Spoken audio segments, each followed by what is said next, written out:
Hey everybody, how's it? This is Geebz, your old composer here at the Decomposer Lounge. Hope you're sliding into your Tuesday with no worries, no headaches, no hassles. And if you're here listening to the music, then at least you're taking a few minutes just to break away from the world and hang out with me. We're going to be listening to the band ISIS, and the track is called Carrie. And I want to thank my Patreon members for your suggestions. Next week I'm going to be digging through all the suggestions you guys have been leaving on that one video to program the week after that. So, you know, I do some Patreon and then I do some of yours. But that being said, I look forward to this. I have listened to ISIS before. They have a very cool kind of stoner rock kind of vibe, I think, in the last track. I've done 2 tracks on them already. So let's see what this is all about. You know where the links are for the support. And oh, I forgot to put this away. Sometimes I get a little bored and I go, let me see if I can tune my bass pegs by going pew, pew, pew.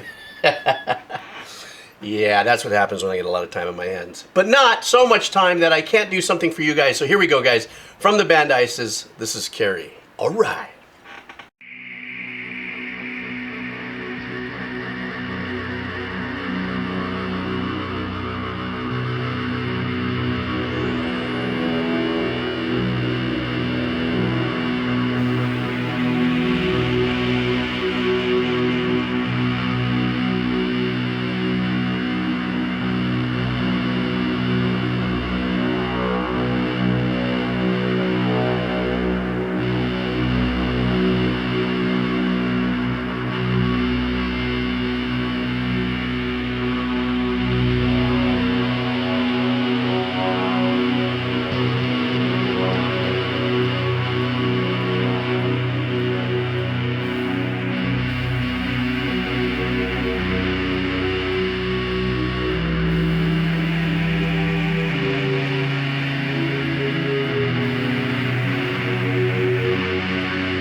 Super psychedelic, laid-back, chill, kind of trance-style track thus far. So this is like almost a 7-minute track. We're almost at the 3-minute point. This kind of slow grow combo with the synth sounds and the guitar. One of the cool things from this, I don't know when this is 2002. I guess this is remastered from the album Oceanic. Is that, you know, this drone that they're setting us in, you know, in the key that they've started. I think that's the note right there. What's cool is that they're using, I don't necessarily know if it's monophonic, but a mono signal with the synthesizers and the guitars, kind of setting that low, you know, sizzly drone at the bottom. And it's not it's not technically blown out hard left, hard right. Like in 2002, there were already great, powerful pads and stuff to give you a big fat stereo sound.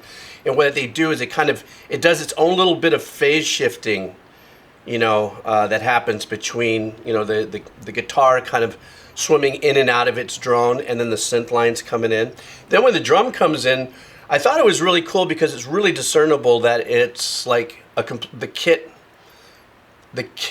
miking is in a large room, and you can hear it by virtue of the kick. So in other words, they left open. It sounds like they left open the overheads, and that the overheads really took a lot of the signal in the drum mixing. So when you hear the kick come in, or now he's hitting that really high tight tom, you could still hear the room signal has a really strong presence in it, which establishes now some dynamics to it. But this is right now at this point, like I said, very psychedelic, very kind of, getting you into somewhere. But I dig it so far, man. But like I said, I love the synth guitar kind of natural phase shifting thing that was going on at the beginning. So let's see what else we got. Here we go.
Well, I fully failed that. Did I say at the beginning that I thought I remembered that it sounded like stoner rock? Yeah, no. It doesn't.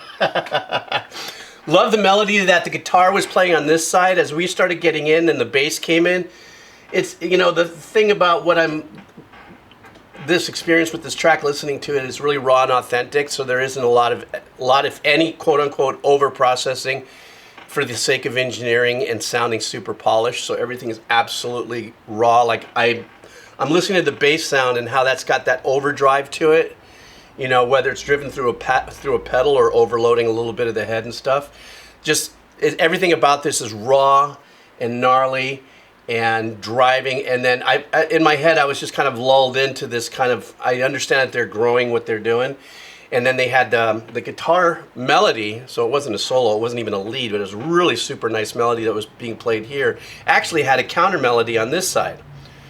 So actually, the arrangement on this was really kind of super fun, complexy kind of fun. Like I got something here, I got something going over here, and it didn't step on each other, which I thought was great. And then of course we just came in with the power and the vocals, and that's where I went, yeah, no, not stoner rock.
Okay, yeah, so definitely totally wrong.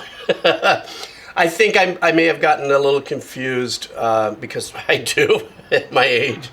And I think the stoner rock was probably not what I was thinking, but I knew it was different. So I just looked it up because I had to. I was going, well, what exactly is it?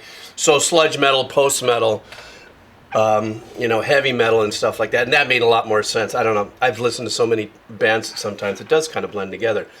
But speaking of blending, what I loved about what I just heard, which was really super badass, and I like that because it's like it peels away a layer of and exposes the power of overdrive, tube saturated, crunchy, ballsy guitar that tears at us and gets us everything that we hear. That's like, they had that one section where the guitars went clean, and I thought that was badass. I was like, oh my God, they just dropped all of the sizzle, and they're giving us this clean performance of the exact same chords almost. And then they kick the dirt back on. And it goes to show you that behind the power there's finesse. And when you go back and you listen to that little section, that's just a nice little chord, and or I think it's a triad they're playing. But the drums were still going full on, the bass was still going full on, but the guitars, they cleaned that up, or they kicked off all of the effects and then punched us back in at the end. Vocals sound great. I've become much more of a fan of dark, heavy, gnarly vocals. Obviously on this journey, on this channel, what am I, 2.5 years into this channel, and I've heard just about every style of growling and screaming or performances of vocals. And there's no two ways about it. I have become a legitimate, meaning like, I ain't bullshitting you, why would I do that? Fan of that and understanding where that style of performance fits into songs.